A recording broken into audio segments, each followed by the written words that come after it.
Sir আসসালামু আলাইকুম। ওয়ালাইকুম আসসালাম। খাতাপত্রের সই স্বাক্ষর সব ওই পাশে শেষ করে আইছি। আমি সাথে যা নিয়ে আইছিলাম সব পাইছি। স্যার এতদিনে যদি কোনো বেয়াদবি হয় তাহলে আমারে মাফ করে দিয়েন। না না কাশেম, তুমি খুব ভালো মানুষ। অনেক বছর পর মুক্তি পাচ্ছ, খুশি লাগছে না? না স্যার, খুশি লাগতেছে না। দুনিয়াতে তো কেউ নাই, বাইরে যায় কি করব। এখানেই তো ভালো ছিলাম। 5 ওয়াক্ত নামাজ পড়তাম, জিকির আজগার করতাম, খাওয়া দাওয়ারও কোনো চিন্তা ছিল না। মানুষ খুন করা তো মহাপাপ। এ তো আমার দুনিয়ার সাজা খাটা শেষ হলো, আখিরাতের সাজা তো বাকি রয়ে গেছে স্যার। কেউ তো নাই, ভাবছি কোনো মসজিদে যেয়ে পড়ে থাকবো, আল্লাহর কাছে মাফ চাইবো, যদি আখিরাতের সাজা একটু হলেও কমে। কাশেম, তোমার যে পরিবর্তন হয়েছে তাতে আল্লাহ পাক হয়তো তোমাকে ক্ষমা করবেন। স্যার বাইরে যেয়ে কি হরব জানি না, জেলখানায় বসে অনেক কিছু শুনতেছি স্যার। এই জন্য বহু বছর পরে বাংলাদেশটারে দেখতে বড় ইচ্ছে হতেছে স্যার। হ্যাঁ, তুমি যখন জেলখানায় এসেছিলে তারপর এদেশের অনেক পরিবর্তন হয়েছে। স্যার মনে পড়ে যেদিন প্রথমেই জেলখানায় আইছি, এই চেয়ার টেবিল এরম ছিল না, এখন কি সুন্দর সাজানো গোছানো হয়েছে। যখন জেলখানায় ঢুকছিলাম একটা রুমের মধ্যে 6-7 জন গাদাগাদি করে থাকতাম। জেলখানা এখন একতলার থা 4 তলা হয়েছে, সব কয়েদি এখন খাটে শয়। এ তো জেলখানার উন্নতি, বাইরে বলে আরো অনেক উন্নতি হয়েছে। আমি যখন এইখানে আসি তখন পদ্মা ব্রিজ হয় নাই, এখন বলে 2টে পদ্মা ব্রিজ হয়েছে। ঢাকা শহরে বলে সব 2তলা 3তলা রাস্তা, মাটির নিচ দিয়ে বলে রেলগাড়ি চলে। আমি যে ভ্যান গাড়ি চালাতাম সে ভ্যান গাড়িও বলে নাই, সব কলের গাড়ি হয়ে গেছে। মানুষ বলে বাংলাদেশে আর বেকার নাই, সবার কাজ আছে। এই সুন্দর বাংলাদেশটারে দেখার বড় ইচ্ছে উঠতিছে। যাই, আমার জন্য দোয়া করেন স্যার। আসসালামু আলাইকুম। ওয়ালাইকুম আসসালাম।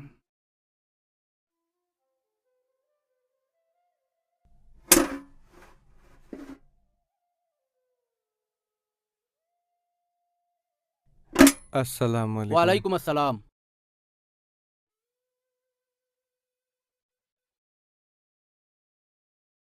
দাঁড়ান।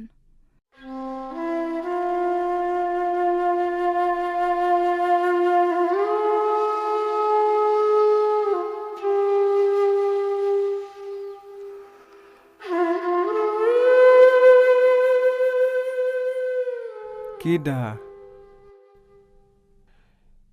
চোহে কম দেহি, ভালো করে দেখতে পারি না। আপনি কিডা?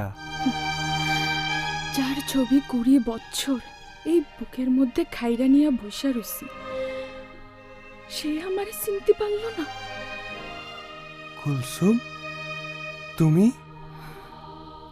চেনসেন্তালি। কেমনে জানলে আজ আমি সারা পাবো? আপনি তো জেলে ঢোয়ার পরেই বইলা দিছেন আপনার কেউ নাই, কেউ দেখা করতে আসলেও আপনি দেখা করবেন না। আপনার সাথে দেখা করি নাই, কিন্তু মাসে একবার করে আসতাম, আপনার খবর নিয়ে যেতাম আপনি কেমন আছেন। খালাম্মা কেমন আছে?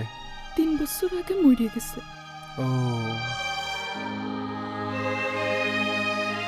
মনি কাকা কেমন আছে?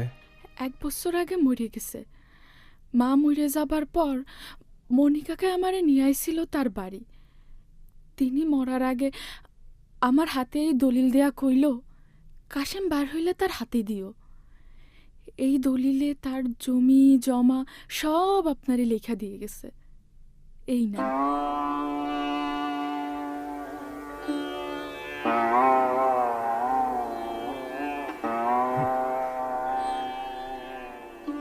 এই বয়সে আর জমি জমা দিয়ে কি হরব? তুমি তো বিয়ে করছো, স্বামী কি করে? সাওয়াল মেয়ে কয়টা? আপনারা যখন পুলিশে ধরে নিয়ে যায় তখন আপনারা কইছিলাম আমারে কিছু কইবেন না। আপনি কি কিছু কইছিলেন? তুমি বিয়ে করো নাই?